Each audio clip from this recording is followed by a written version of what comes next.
Hello everyone, I'm Saket Bajpayee, co-founder Prayas Physics Classes, Dehradun. Welcome students, let's have a look at this beautiful problem. The question says, a hoop of radius r and mass m rotating with an angular velocity omega naught is placed on a rough horizontal surface. The initial velocity of the center of the hoop is 0. What will be the velocity of the center of the hoop when it ceases to slip? तो देखिए बच्चों, यहाँ पर हमारे को दिया हुआ है कि एक हूप है, ठीक है, जिसकी रेडियस कितनी है, जिसकी रेडियस स्मॉल r है और मास m है और उसकी इनिशियल वेलोसिटी कितनी है, ओमेगा नॉट है। और ओमेगा नॉट से इस तरीके से रोटेट करके हम लोगों ने क्या करा, रफ हॉरिजॉन्टल सरफेस पर इसे रख दिया, ठीक है।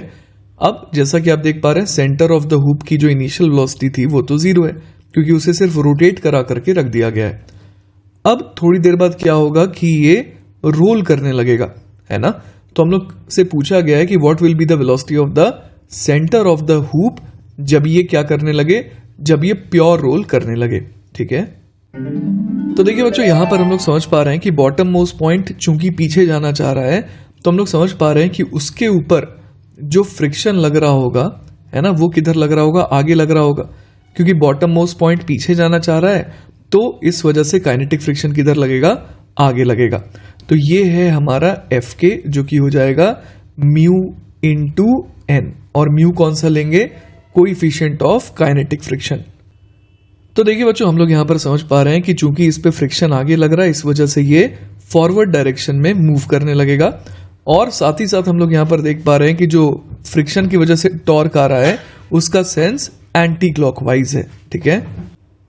तो इस वजह से बच्चों हम लोग समझ पा रहे हैं कि इसका ओमेगा जो है वो समय के साथ क्या होता जाएगा, कम होता जाएगा, और सेंटर ऑफ मास की स्पीड समय के साथ बढ़ती जाएगी जब तक ये काइनेटिक फ्रिक्शन इस पे एक्ट करेगा, ठीक है। तो थोड़ी देर बाद हम लोग समझ पा रहे हैं कि इसकी स्पीड हो जाएगी v और ओमेगा जो है वो थोड़ा कम होकर के इतना हो जाएगा, ठीक है। अब देखिए, इस सवाल को सॉल्व करने के लिए मैंने एक और यहाँ पर मोमेंट बनाया है, जिस मोमेंट पे अभी ये प्योर रोल करना शुरू नहीं किया था, है ना। तो इस मोमेंट पर भी इस पे फ्रिक्शन आगे लग रहा था, और कौन सा फोर्स लग रहा होगा, नीचे mg लग रहा होगा और ऊपर यहां पर नॉर्मल लग रहा होगा, और नॉर्मल और mg क्या होंगे, बिल्कुल इक्वल एंड ऑपोजिट होंगे, ठीक है। अब देखिए बच्चों, मैं क्या करने वाला हूं, यहां पर एक पॉइंट लेने वाला हूं, पॉइंट ए नाम दूंगा मैं इसे, और ये पॉइंट है ऑन द ग्राउंड।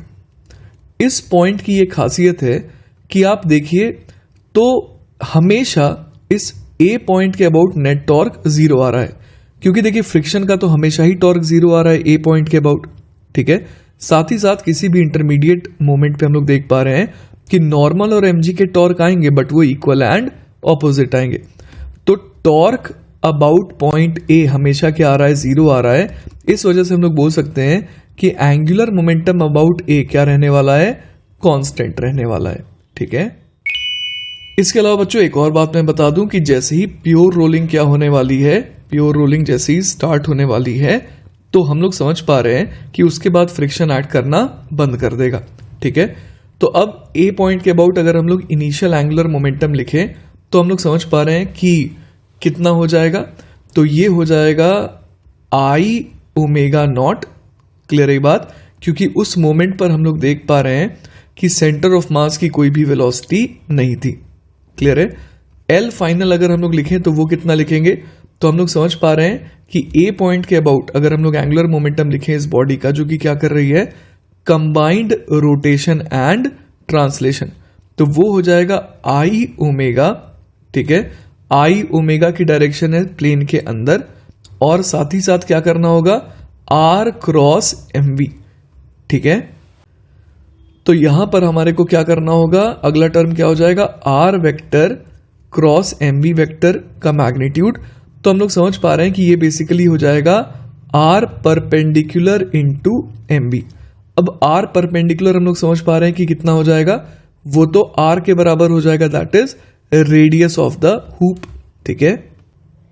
तो देखिए बच्चों, आर परपेंडिकुलर को मैंने आर क्यों कहा, क्योंकि यहां पर एम वी वेक्टर वाली डायरेक्शन के अगर मैं परपेंडिकुलर इस तरीके से एक लाइन ड्रॉ करूं, तो ये तो आर के ही बराबर आ रहा है, ठीक है।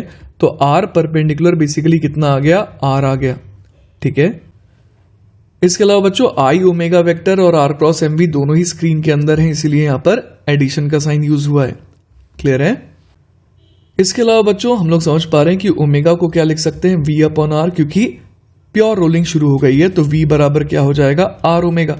ठीक है, तो अब एल इनिशियल और एल फाइनल तो सेम होने चाहिए, तो I omega not should be equal to I V by R plus M V R. ठीक है, अब हम लोग आई की वैल्यू यहां पर पुट कर देते हैं। आई क्या होता है, तो आई होता है एम आर स्क्वेयर, तो M R square omega naught is equal to M R square V by R plus M V are.